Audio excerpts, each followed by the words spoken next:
दुरूद शरीफ हुए। अल्लाहुम्मा सल्लि अला मुहम्मद व अला आलि मुहम्मद कमा सल्लैत अला इब्राहीम व अला आलि इब्राहीम इन्नका हमीदुम मजीद। इज़्ज़तमंद रूणो न तबर्रुक द पार में द कुरान हकीम लगा हिस्सा उलस्ता या हदीस पाक में उलस्तो अल्लाह रब्बुल इज़्ज़त ने सही खबर तौफीक राखी।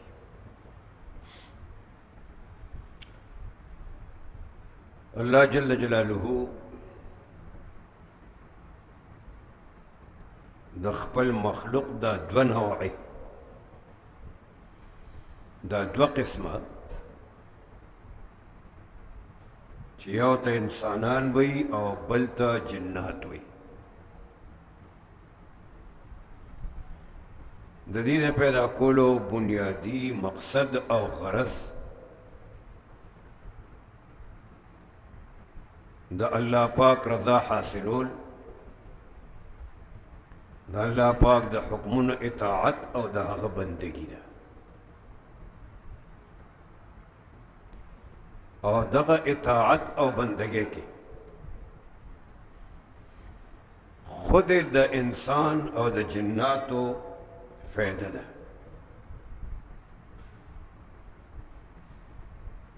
मन न करदम खल्क़ता जो सूदे कुनम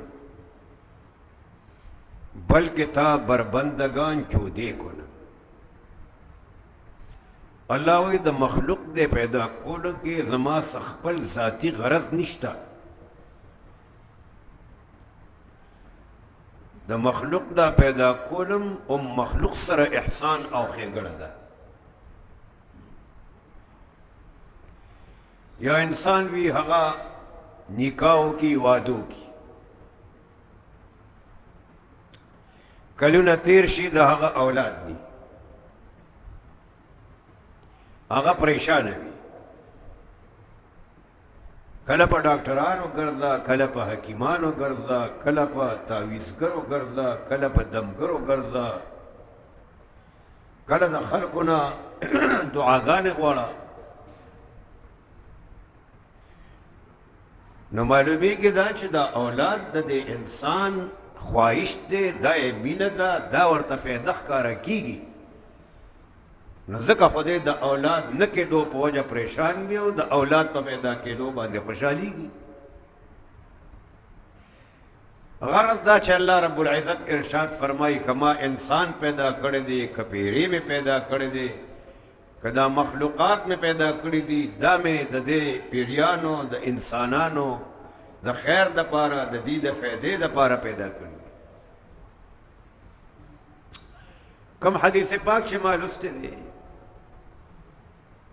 जनाब रसूलुल्लाह सल्लल्लाहु अलैहि वसल्लम इरशाद फरमाई अल खल्क़ु इयालुल्लाह। दया बंदा औलाद हुई दे पाग खपल औलाद बन ढेर मेहरबानी पागी शफ़क़त कोलो वालावी अगी सर मिने कोलो वालावी अगी बांधे रहम कोलो वालावी। नो अल्लाह पाक दे और मिसाल पर शक्ल की हुजूर तबीले दे और हुजूर पाक सल्लल्लाहु अलैहि वसल्लम उम्मत तवई जे अल खल्क़ु इयालुल्लाह। दा अल्लाह पाक दा मखलूक अल्लाह रब्बुल इज़्ज़त दा से महबूब दे दा से ग्रान दे सिंग जे चाहता खपल अहल अयाल ग्रानी न दा मखलूक अल्लाह वही दा जमा दा अहल अयाल पशान दे जमारू जमुंग दा इमाम अबू हनीफा रहमतुल्लाह तआला दागे और गवांडी गवांडी गाने बजाने वाला हो लहू लहब वाला हो दशपे बे मरगिर मरगिर राग हा हूँ बे जोकड़ी گوانډیانو ته تکلیف دی. خود امام ابو حنیفه رحمت الله تعالی علیه غوندې شخصیت په تکلیف کې دی او هغه به اکثر چې به جوش کې راغی نو یو شعر به یې ویلو، هغه ګاونډي یې اذاعوني وأي فتى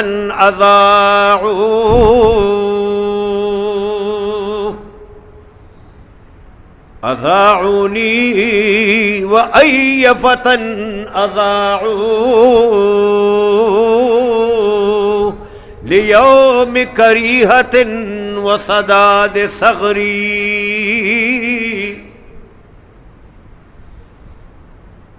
د دې شعر مطلب دا و چې زما قدر خلکو نه پېژندو، زه ډېر لوی سړی یم او د خلکو ضایع کړم،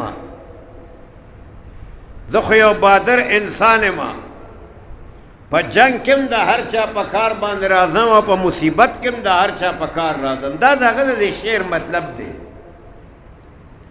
نو د هغه دا شعر هم د ګاونډیانو ټولو ته یاد و، لکه د بچغې سره دا شعر ویلو. امام ابو حنیفه رحمت الله علیه خو لوی سړی، هغه ته خو یاد و. دا الله شان دی چې چرته د شپې د حکومت ذمہدار خلک ګرځېدلی و، د اله ګلې کتلې ده او هغې قید کړ. چې قید یې کړ، بله ورځ امام ابو حنیفه رحمت الله علیه تپوس کوي چې یاره هغه زمونږ ګاونډي به اکثر دې وخت کې دا چغې سورې وهلې او دا شعر به یې ویلو، څه چل دی هغه خو پته نه لګېږي. چا ورته وایي جي هغه خو د حکومت ذمه دارانو خلقو ګرفتار کړی دی، جیل ته لېږلی. امام ابو حنیفه رحمت الله علیه ملګرو ته وایي ځای ما سره پاسې چې لاړ شو، د دې خپل ګاونډي د راخلاصولو انتظام وکړو، ځکه د ګاونډي په ګاونډي باندې حقونه دي. جناب رسول الله علیه الصلاۃ والسلام فرمایي ما ته جبریل امین راتلو او د ګاونډي حقونه راته بیانول، دومره زیات بیان کړل چې زما دا یقین راغی چې شاید جبریل امین راته دام ووایي چې یو ګاونډي د بل ګاونډي په میراث کې حقدار دی. شاید چې دام راته دونه تاکید د ګاونډي او جبریل خو د ځان نه ویله، الله د طرف نه ویلې. امام ابو حنیفه رحمت الله علیه ملګرو ته فرمایي زمونږ ګاونډي چې جیل ته تللی دی، په مونږ باندې حق دی چې د آزادولو دپاره انتظام وکړو. ملګري ځان سره واغېست، د کوفې ګورنر ته لاړ. امام ابو حنیفه رحمت الله علیه کوفی دی، کوفه کې اوسېده. گورنر ته ورغی. گورنر چې امام ابو حنیفه رحمت الله علیه او د هغه ملګري وکتل، هغه گورنر د امام ابو حنیفه رحمت الله علیه عقیدتمند دی. پاسېدو، امام ابو حنیفه رحمت الله علیه ډېر په عزت او اکرام کېنو، ملګري هم کېنول. پوښتنه ترې نه کوي چې حضرت سنګ هم تشریف آوري وکړه، څنګه رالیږي، تکلیف هم وکړو، ما ته به هم اطلاع کړې وه، زه به درغلی وم. امام ابو حنیفه رحمت الله علیه ورته وفرمیل چې نه، زمونږ ګاونډي ستاسو ذمه دارو خلقو قید کړی و، جیل ته یې لېږلی دی، زه خبر شوم. دا خپل ګاونډي د آزادولو د سفارش لپاره راغلی.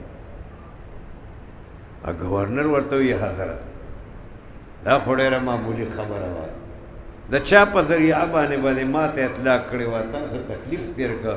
امام صاحب ورته وایي نه که نه، زما ګاونډي دی او د ګاونډي د خیر د پاره قدمونه اغشتلو باندې الله خوشحالیږي.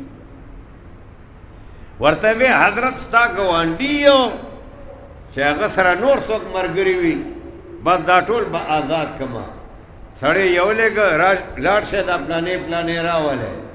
سړی راغی د کوفې ګورنر هغه د امام ابو حنیفه رحمت الله علیه ګاونډي ته وایي چې د حضرت د برکته مې د جیل نه راوښکلی، حضرت نه معافي م وغواړه او حضرت ته دعا م کوه.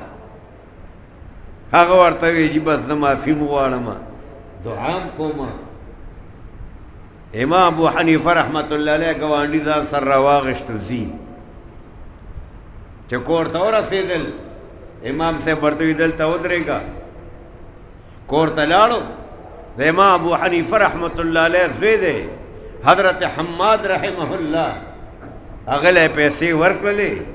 وی برشه بچیا دا د ګاونډي له ورکه، دې جیل ته تللی و، په دې ورځو کې به خامخا دته تکلیف رسېدلی وي، دا پیسې ورله ورکه او ورته ووایه چې بیا دې څه ضرورت پېښېږي نو راځه خیر دې ما ته وایه.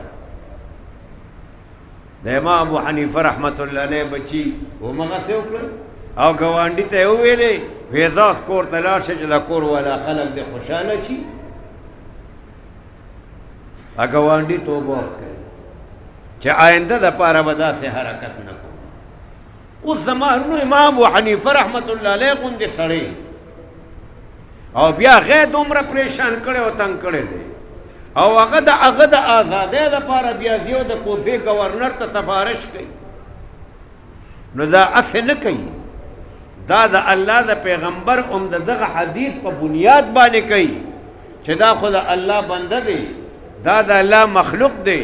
ټیک ده زه یم تنګ کړی ما، ګاونډیان یم ته کړي دي، خو زما د هغه تګ او زما د سفارش کولو فایده دا وشوه چې هغه د دې بد عمل نه توبه هم وکړه، ما ته به الله پاک د ګاونډي سره په دې ښېګړه باندې ثواب هم راکوي، ځکه چې دا د الله تعالی مخلوق دی.